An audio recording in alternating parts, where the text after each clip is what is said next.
se assentar. Abra a sua Bíblia agora, ou acesse ela no seu aplicativo, em Atos, livro de Atos, capítulo de número 27.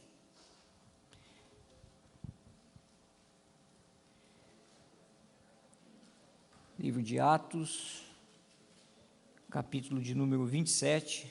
Eu estarei lendo o versículo de número 35, mas peço a você, não feche sua Bíblia, não desligue seu aplicativo, porque nós vamos passear pelo capítulo de número 27.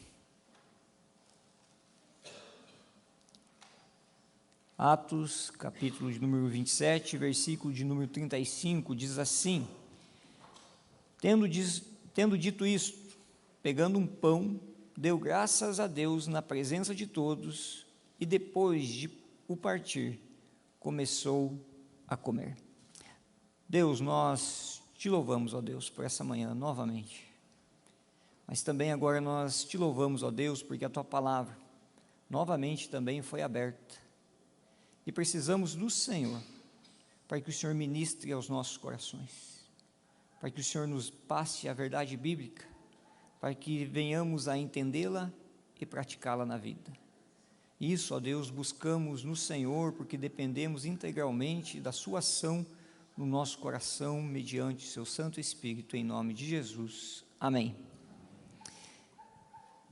Um estudo realizado no ano de 2018 por uma revista muito nomeada, muito reconhecida no mundo inteiro, com sede no Reino Unido, executou um estudo com o seguinte título: Universais e diversidade cultural na expressão da gratidão. Repetindo, universais e diversidade cultural na expressão da gratidão. Essa pesquisa, esse estudo, ela foi realizada por muitos antropólogos reconhecidos no mundo inteiro. E qual era o objetivo desse estudo?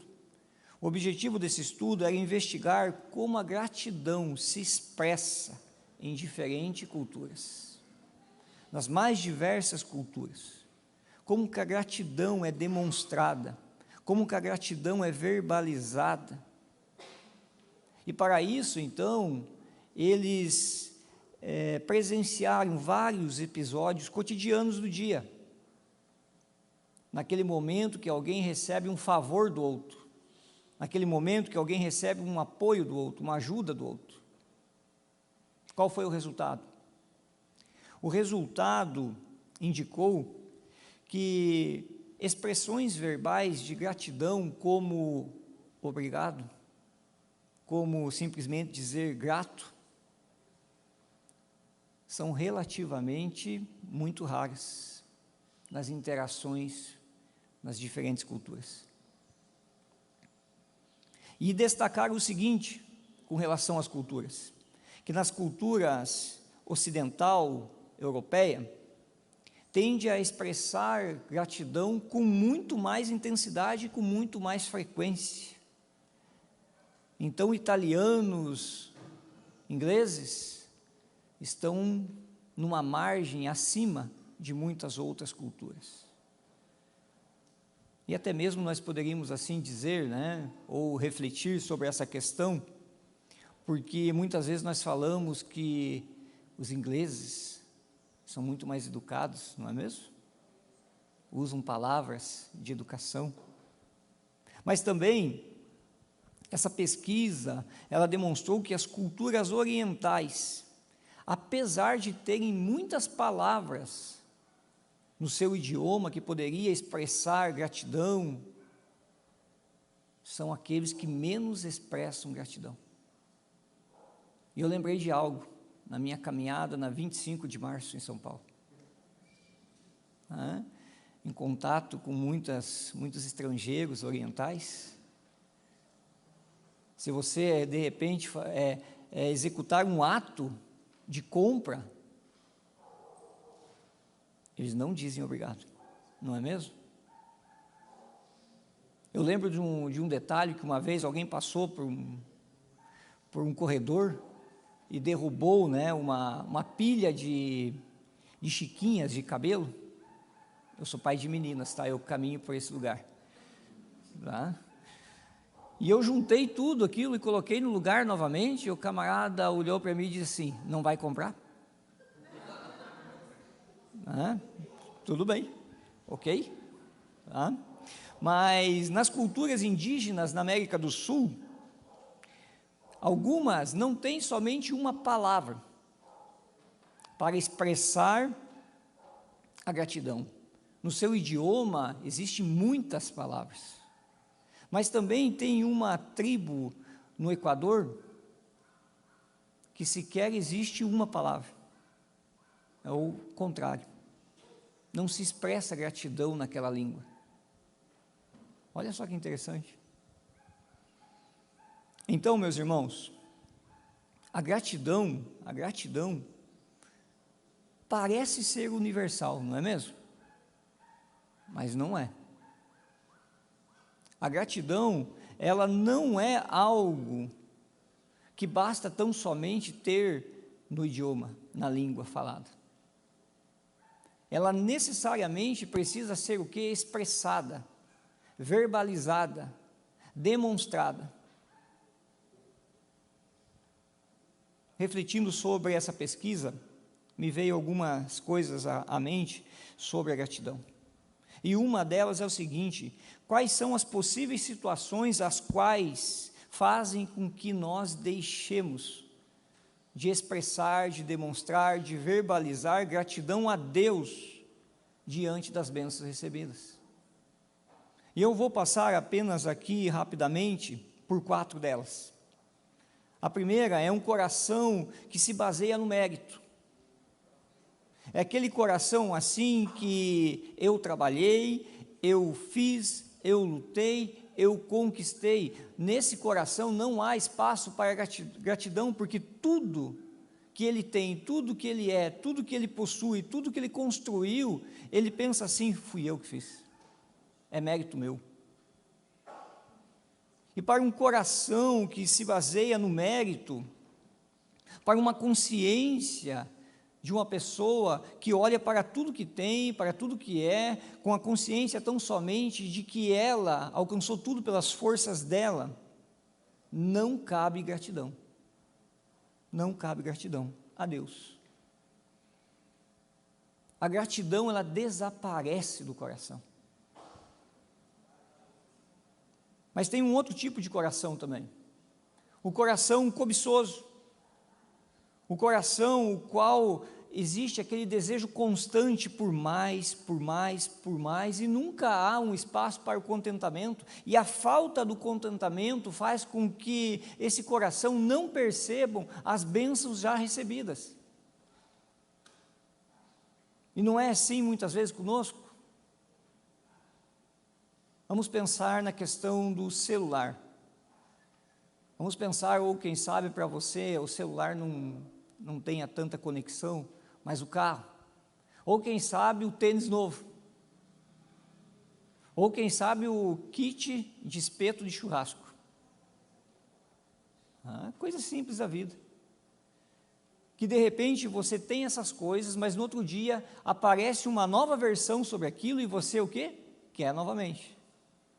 Você cobiça novamente, o teu coração deseja novamente por aquilo, você já tem, aquilo já é suficiente, atinge o objetivo para o qual existe aquilo, mas o nosso coração muitas vezes ele é cobiçoso, não há espaço daí para a gratidão, não há espaço para a verbalização, para a demonstração da gratidão.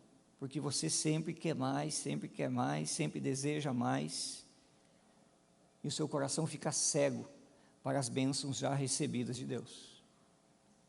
Mas também tem um coração orgulhoso, e o orgulhoso talvez seja um coração muito mais perigoso que os demais, porque o coração orgulhoso, diante das bênçãos recebidas de Deus, ele não reconhece a sua dependência diante de Deus, ele rejeita a dependência diante de Deus. Não é assim? Orgulhoso, ele não agradece, ele não admite receber alguma coisa. Você gosta de ficar devendo alguma coisa a alguém? Não, né? Nós não gostamos de ficar devendo alguma coisa a alguém. Por mais que seja a menor coisa, por mais que seja um ato muito pequeno de amor de um irmão, de alguém na sua direção, mas você não acolhe na forma de gratidão, muitas vezes. Você tem esse ato como uma dívida sobre a sua vida. Não é mesmo? Imagine só uma criança. E por várias vezes você convida essa criança para ir a um restaurante. E ela vai ao restaurante, ela come, se farta, e no outro dia você convida novamente a criança. Ela vai ao restaurante, se farta novamente. E no outro dia, assim, você faz isso 10 vezes. Qual que é a reação dessa criança?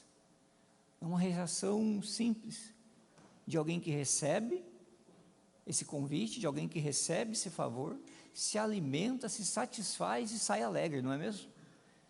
Agora vamos pensar assim, se você for convidado 10 vezes para ir ao restaurante, como que você se sente?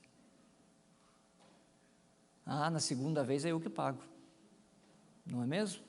Na terceira vez você já fica suspeitando de alguma coisa, essa pessoa quer alguma coisa de mim. Não é assim, meus irmãos. Mas é um favor que o outro está fazendo para contigo, para com a sua vida. Assim é Deus também. Deus começa a fazer as coisas, começa a realizar as coisas, começa a fazer os seus feitos nas nossas vidas, e de repente o nosso coração orgulhoso começa a pensar assim: opa, ele está querendo alguma coisa de mim. Mas o coração que eu gostaria aqui de falar em 10 minutos, que me resta, é o coração marcado pelo sofrimento. Que o coração marcado pela dor, pelo sofrimento, pelas perdas, pela adversidade, muitas vezes se torna insensível à bondade de Deus. Principalmente quando as circunstâncias são elevadas, são intensas, prolongadas na vida. Esse tipo de coração, ele um dia expressava e demonstrava gratidão, ou melhor, no dia de ontem. Mas quem sabe no dia de amanhã, devido à dificuldade, devido à adversidade, devido ao sofrimento, no dia de amanhã ele já não mais tem a mesma intenção de oferecer gratidão a Deus. Porque está marcado pela dor, pela frustração, pela rejeição, pela escassez, pela doença. E essas dificuldades na vida começam então a esvaziar o nosso coração diante de Deus, e assim nós já não temos mais forças de verbalizar a Deus gratidão. O contexto, o qual está inserido o versículo de número 35, é um contexto que o apóstolo Paulo está inserido numa condição totalmente desfavorável. Totalmente desfavorável. E eu vou provar a você que o apóstolo Paulo ele não estava num passeio. Que ele não estava numa condição segura. Que ele não estava em condições ou circunstâncias favoráveis à vida dele.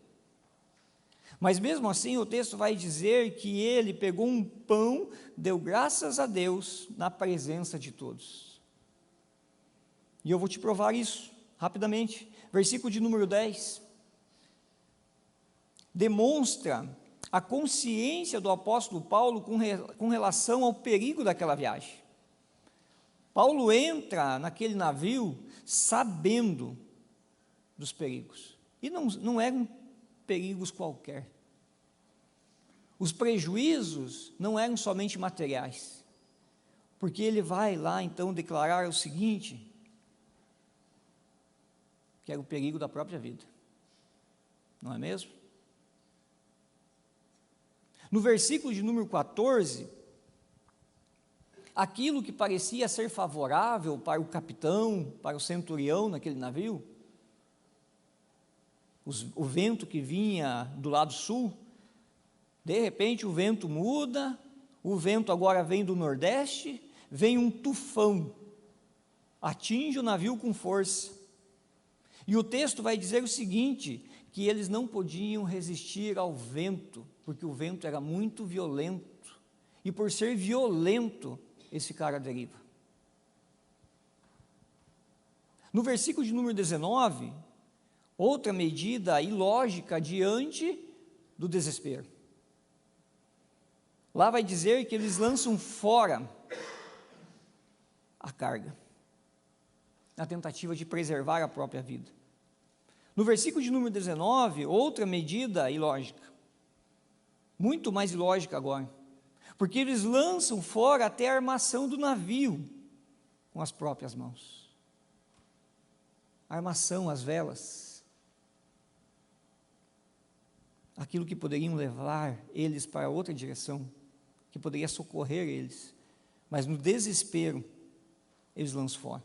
No versículo de número 20, é o auge do desespero. O texto vai dizer que era dias sem sol, noites sem estrelas, porque nada se via diante da tempestade. E o texto então vai trazer uma informação muito preciosa para nós, que a esperança foi dissipada do coração daqueles tripulantes. É nesse momento extremo que a esperança de muitos ali naquele navio se esgota.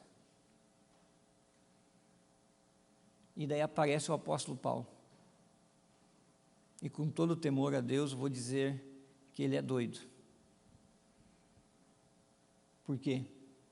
Porque diante dessa situação, ele pega um pão, ergue aos céus e faz o quê? Dá graças. Qual seria a sua reação nesse contexto?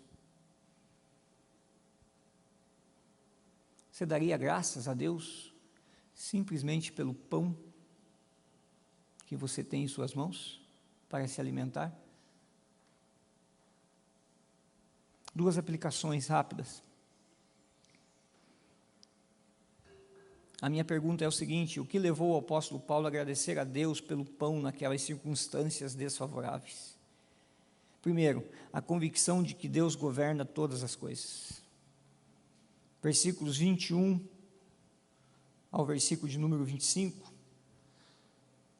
Havendo todos estado muito tempo sem comer, Paulo, pondo-se em pé no meio deles, disse: Senhores, na verdade, era preciso terem me atendido e não partir de Creta, para evitar este dano e perda. Mas agora aconselho que tenham coragem, porque nenhuma vida se perderá, mas somente o navio. Porque esta mesma noite um anjo de Deus, a quem pertenço e a quem sirvo, esteve comigo, dizendo: Paulo, não tenha medo, é preciso que você compareça diante de César, e eis que Deus, por sua graça, lhe deu todos os que navegam com você. Portanto, senhores, apóstolo Paulo dizendo, tenham coragem, pois eu confio em Deus, que tudo vai acontecer conforme me foi dito. A tempestade não é o acaso na vida do apóstolo Paulo. Aquelas situações não acontecem de forma acidental. A convicção, a consciência do apóstolo Paulo está firmada nessa questão de que Deus governa todas as coisas, e que Deus governa aquele momento da vida dele, que Deus não o deixou à deriva, que Deus está com ele naquele momento, e que Deus tem um propósito para a vida dele. E o propósito era que o apóstolo Paulo chegasse a Roma, a Itália. E dentro desse propósito de Deus, nada pode ser mudado. Deus havia determinado que ele compareceria diante de César.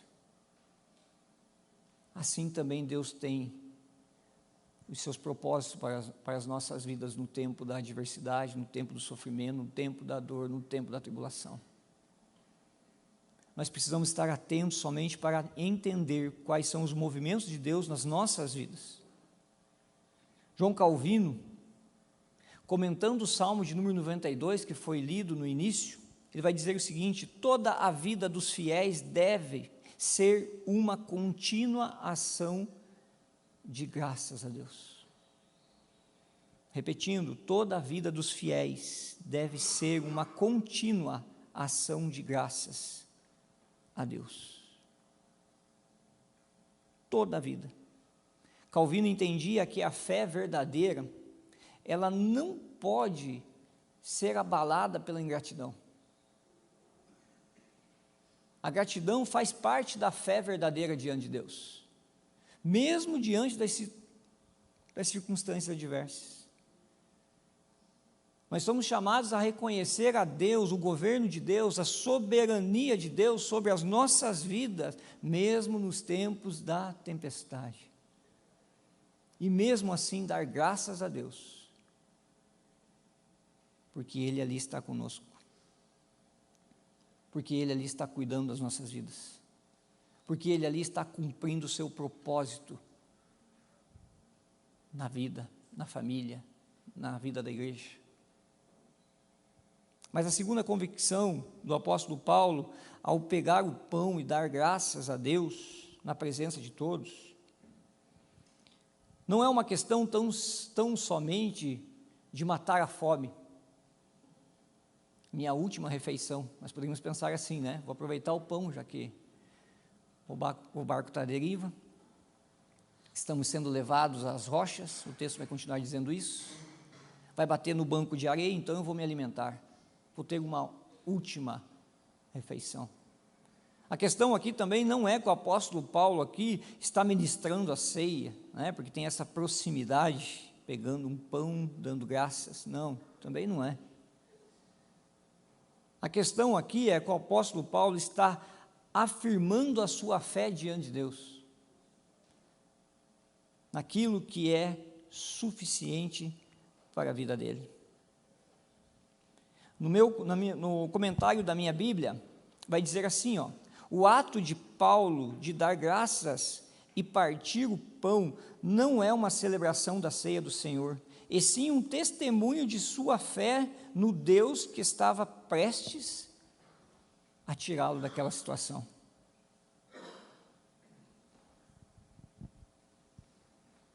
Nós estamos muito próximos do dia da reforma, não é mesmo?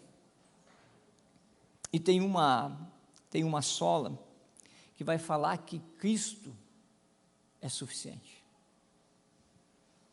E a ideia é exatamente essa: o desenvolvimento de uma fé tão somente com base em Cristo.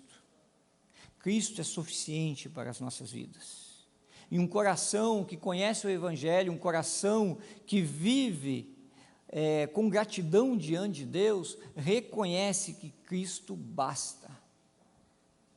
Os ventos podem estar contrários, as circunstâncias desfavoráveis. Os versículos 36 vai dizer assim: todos ficaram mais animados e se puseram também a comer. Estávamos no navio 276 pessoas ao todo. Refeitos com a comida, aliviaram o navio, jogando trigo no mar. É interessante, porque o versículo de número 38 vai dizer que após então o apóstolo Paulo se alimentar, eu já volto um pouquinho nessa questão, mas após ele se alimentar, os outros também se alimentaram, e depois que eles se alimentaram, o que eles fazem? Eles jogam o trigo no mar, eles jogam o pão no mar. A questão aqui é que Cristo é suficiente para as nossas vidas, nós não precisamos de mais nada, absolutamente de nada. Nós não precisamos do sol, nós não precisamos das estrelas, nós não precisamos da segurança, nós não precisamos que as circunstâncias sejam favoráveis tão somente para que venhamos o quê? Agradecer a Deus. Queridos, isso é tão forte para as nossas vidas, porque o versículo de número 36 vai dizer algo que realmente nós temos que pensar, que quando estamos atravessando alguma dificuldade na vida, nós testemunhamos de Deus por meio da gratidão. Porque observe o versículo de número 36, todos ficaram mais animados e se puseram também a comer.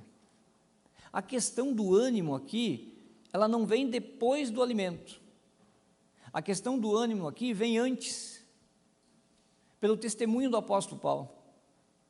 Quando o apóstolo Paulo pega o pão, mesmo naquela situação, ergue os céus, dá graças a Deus, todos ficam impactados, todos se animam e passam a comer.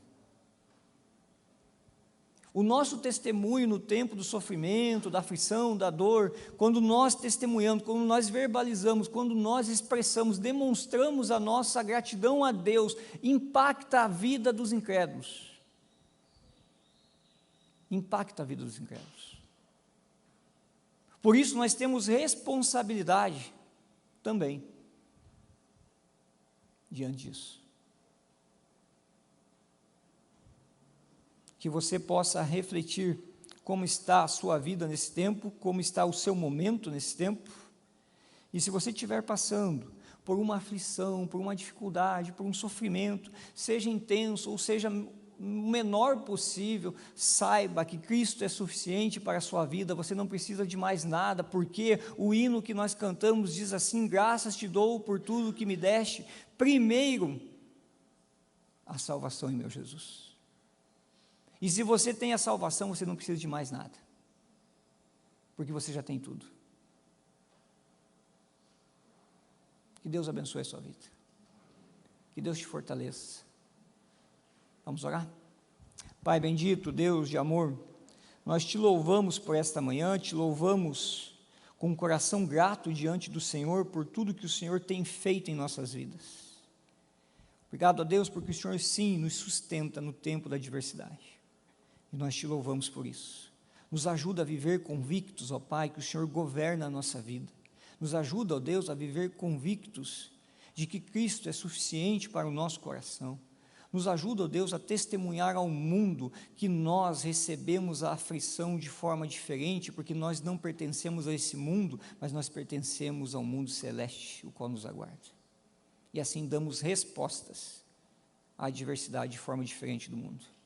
Louvando o teu nome, dando aleluia ao Senhor, agradecendo a Deus por tudo, em nome de Jesus, amém.